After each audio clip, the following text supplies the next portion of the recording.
En la vida se conjugan el dolor, los sentimientos y las pruebas de una manera especial.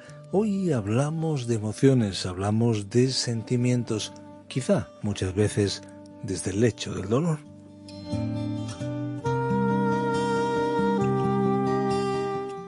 Hoy en nuestros estudios nos visita, está con nosotros Andrés Díaz Russell, autor del libro Objeciones a Jesús y a la Biblia.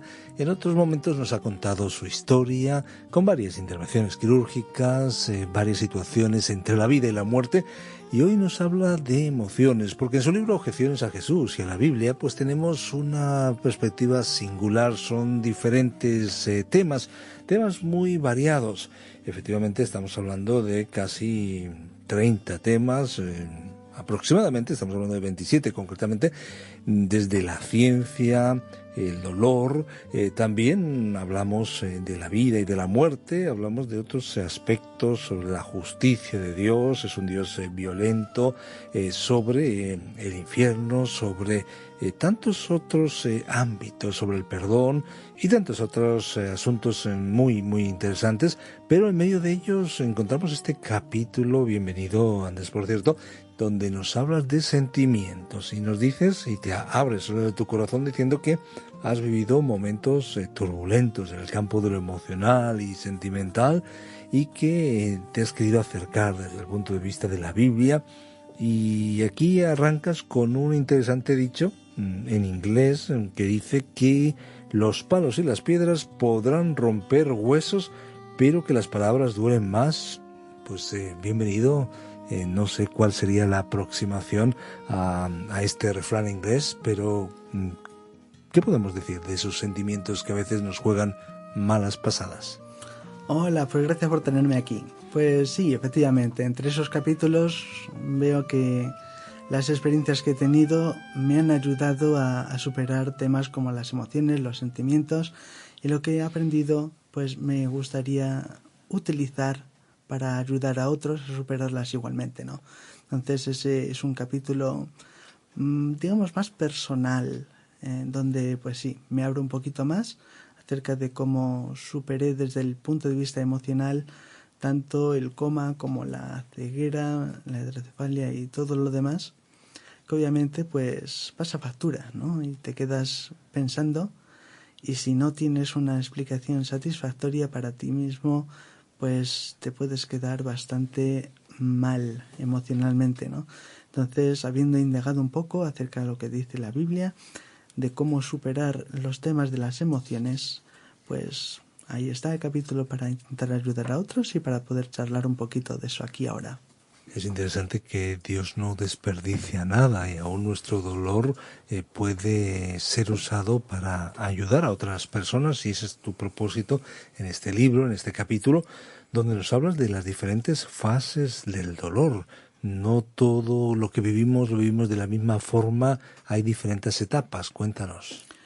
Pues sí, hay diferentes etapas, y no solo el hecho de que hay diferentes etapas, sino que diferentes personas tienen diferentes tipos de carácter, ¿vale? Una persona que sea colérica reaccionará de forma muy diferente ante el dolor, será mucho más abrumadora, lo enfrentará en cara y arrollará para superarlo. En cuanto al tema del dolor como tal, si nos enfrentamos al dolor desde un punto de vista de una persona que es más bien flemática o que puede tener un carácter que no sea tan fuerte, pues puede verse más sumida en lo que es la pesadumbre de la depresión, ¿no? Entonces, hay diferentes caracteres, diferentes formas de hacer frente al dolor, pero por lo general encontramos, que no soy experto, pero sí que lo he reconocido en mi caso, encontramos diferentes fases. Primeramente la fase de shock, donde no te crees que te está pasando esto. Es un medio de autodefensa emocional donde intentas escapar a la realidad de lo que está pasando, ¿no? Entonces el cuerpo deja de reaccionar básicamente. Cuando ya no se puede negar lo que ha ocurrido, la evidencia es aplastante, te das cuenta que sí está pasando esto, pues se suele pasar por una fase que sería como el valle, ¿no? Estás hundido, cuesta levantarse de nuevo. Después ya intentas superarlo intentas hacerlo de alguna forma u otra, tienes que salir de esta, y entonces ya empiezas a encarar de una forma más práctica el tema del sufrimiento. Hay fases ondulantes, porque esto no es, ¿sabes?, algo matemático, una ciencia exacta. Como digo, todas estas fases se pueden entremezclar, ¿no? Pero después llega un momento donde puedes empezar a superar el dolor, y en mi caso en particular, gracias a la forma en que Dios me ha ayudado personalmente y también a través de la Biblia, ¿no?, que nos da muchos consejos acerca de cómo encarar el dolor. ¿Cómo te ha ayudado Dios y cómo te ha ayudado la Biblia a enfrentar a ese dolor? La Biblia es un libro que no es como los demás. Cuando tú lees algo en la Biblia, a veces no te habla directamente, pero cuando estás en estos momentos y lees un pasaje, de repente te da una bofetada y te quedas anonadado. ¿Cómo puede ser esto que me está hablando Dios tan claramente? Te voy a poner un ejemplo que me tocó a mí muchísimo. Es cuando estaba empezando a caminar con el bastón blanco, después de quedarme ciego. Solo sabía caminar en línea recta siguiendo el bordillo, no sabía esquivar obstáculos y demás. Y como todos los vecinos me querían ayudar, nunca podía practicar, así que se me ocurrió la brillante idea de salir a practicar por la noche cuando todo el mundo estuviera en cama. Sin ninguna ayuda. Claro, porque es que si no, todos los vecinos me ayudaban, no podía practicar. Entonces, lo que no pensé es el hecho de que había coches aparcados en la acera. Entonces, yo sabía seguir el bordillo, no sabía hacer más. Pensé que al chocar con el coche, yo estaba en la calzada. Entonces, me descoloqué totalmente. Pensé que estaba en la calzada, subí un nivel, entonces perdí todos los puntos de referencia. Estuve dando vueltas, estaba lloviendo a cántaros, estaba en Irlanda, cuando llueve ahí, llueve de veras. Y estuve dando vueltas 1 hora, intentando parar coches, no paraban, haciendo aeróbics, a ver si alguien se para, nada. Tardé pues es 1 hora y pico en llegar de vuelta a casa. Y estaba desmoronado. Hacía solo un par de meses que me había quedado ciego. Digo, Señor, esta es mi vida. Es perderme y chocar con cosas. ¿Qué hago? Y me estaba cambiando, me estaba poniendo el pijama. Mientras tanto me puse en la Biblia, que tengo en CD, y estaba escuchando Isaías. Y sabes cuando estás quejándote a Dios y todo eso, y estás escuchando y no escuchando, y de repente me sale el capítulo 42 de Isaías, versículo 16. Todo lo demás estaba ahí pero de repente ese versículo salta y dice: yo guiaré a los ciegos por sendas que no conocen, enderezaré sus pasos. Estas son las cosas que yo haré, así dice el Señor. Y te quedas, ¡wow! Eso era para ti. Entonces la Biblia, en ese sentido, ha habido ocasiones como esa que me han dejado, ¿sabes? No quiere decir que me saque del dolor, yo sigo estando ciego, sigo chocando con cosas y tal, pero la Biblia, cuando la leo, veo que el Señor no me deja solo y eso me da ánimo, sigo adelante. Cuando hablas de esas diferentes fases, tú describes y asimilas cómo pasaste por esas fases y comentas que después de ese shock y de esa etapa de aceptación, después también de vivir la negación, pues llega una tercera fase que lo describes como un periodo de depresión, que curiosamente hay versículos de la Biblia que identifican situaciones parecidas. Me he consumido a fuerza de gemir, todas las noches inundo de llanto mi lecho, riego mi cama con mis lágrimas, mis ojos están gastados de sufrir.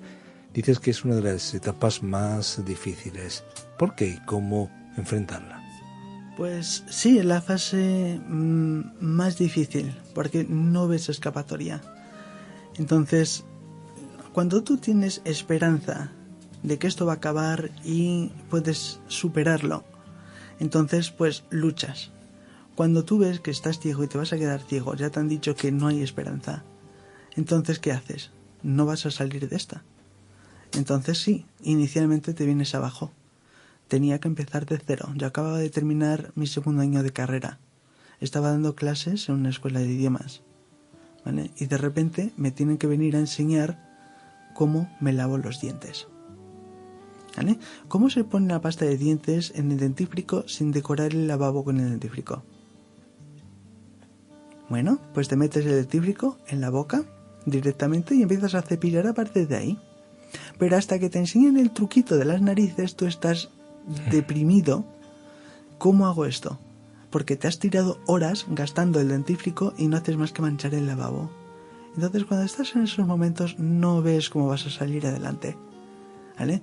Tienes que desayunar. Mira que una cosa tan sencilla como meterte los cereales en la boca, pues mira, la cuchara chocó con mi nariz, con los mofletes, la barbilla, dijo que yo sé que tengo una boca. Me dicen que soy un bocazas, ¿por qué no acierto? ¿Vale? Cuando estás en esos momentos es deprimente. De veras, es una sensación de frustración que es que me cuesta describir en palabras, pero las ganas de tirar el tazón de cereales y mandarlo todo a la porra es muy fuerte, porque te das cuenta que eso es el cereal. Ponte a cruzar la calle, sal ahí afuera con un palo y enfréntate a la oscuridad. Sí, te deprimes, pero al mismo tiempo, como digo, el Señor ha estado ahí. Y en momentos críticos donde el Señor me ha levantado, me he quedado boquiabierto. Si me permites, te voy a decir una pequeña historia que me ayudó y que espero que a vosotros, los que estáis escuchando, también. Había un hombre que llegó a una isla desierta, acababa de naufragar y llegó flotando con unos pedazos de madera que quedó de la barca. Entonces cogió esos pedazos de madera y se hizo una especie de cabaña y guardó allí las pocas pertenencias que le quedaban. Y se fue a buscar comida. ¿Vale? Según regresaba, cayó un rayo justo en la choza que se había hecho y empezó a arder todo. Bueno, pues el náufrago estaba muy, muy deprimido y enfadado con Dios. Dijo, mira, me haces pasar por un naufragio y ahora me quemas todo. Se quedó dormido en la arena con un pesar en el corazón enorme, cuando de repente se despierta porque oye un barco que se acerca. Entonces se quita la camiseta y empieza a hacer señas ahí, oye, que estoy aquí, rescatadme. Y al final le suben al barco y pide hablar con el capitán. Y le dice, oye, pero ¿cómo supisteis que yo estaba aquí? Y el capitán le responde, bueno, pues las señales de humo que nos hiciste. Entonces el Señor sabe por lo que pasamos y Él promete estar con nosotros hasta el fin del mundo. Aunque no entendamos por qué, confiemos en Él tiene las señales de humo listas. El tiempo se nos acaba. Algunas claves para pasar por esas fases de las emociones, de los sentimientos y cómo salir adelante. A veces luchamos contra la realidad, echamos la culpa a Dios, pero muchas veces, y lo dicen muchas evidencias y estudios al respecto, la fe personal en Dios marca un antes y un después en cuanto a enfrentar el dolor y las situaciones complicadas en la vida. Algunas claves para terminar. Sí, pues tienes esperanza, porque el Señor promete que no habrá más dolor, no habrá más llanto cuando estemos con Él. Entonces, este dolor tiene una jurisdicción limitada, ¿vale? También tienes las redes de apoyo, familias, vecinos, amigos que pueden apoyar. Tienes también medicamentos que también son necesarios, porque a veces se necesitan por problemas endogénicos, o sea, que comienzan porque tienes una condición médica, se necesitan, ¿vale? Entonces no es descartar todo lo demás, pero la fe desde luego es lo que a mí me ha sacado adelante, ¿sabes? Mi familia y todo más también me han apoyado y me siguen apoyando, les estoy eternamente agradecido, pero sobre todo al Señor, que Él es el que me levanta, gracias a Él. Son las reflexiones y el diálogo personal con Andrés Díaz Russell, autor de Objeciones a Jesús y a la Biblia, que nos cuenta desde su situación. Ya lo han escuchado ustedes, de invidente y de haber experimentado una serie de pruebas en su salud muy importantes, pues nos describe algunos pensamientos y en este capítulo tan personal nos habla de emociones. Ha estado con nosotros Enrique Angurel en este tiempo, escuchando. ¿Con qué te quedas de lo que nos ha compartido Andrés? Pues lo que me quedo es que son experiencias muy duras, pero hay salida, hay esperanza, ¿no? Porque cuando uno está en una situación dura puede pensar, no hay futuro, no hay más allá, y aquí le tenemos con nosotros compartiendo porque hay esperanza y salida. cuando aceptamos nuestras limitaciones, pero miramos a aquel Dios para el cual no hay imposibles, hay una salida. Andrés Díaz lo ha descubierto y los que compartimos este tiempo de radio también lo compartimos contigo. Recuerda, para más información y profundizar más sobre lo que hemos comentado, el libro Objeciones a Jesús y a la Biblia, de Andrés Díaz Russell.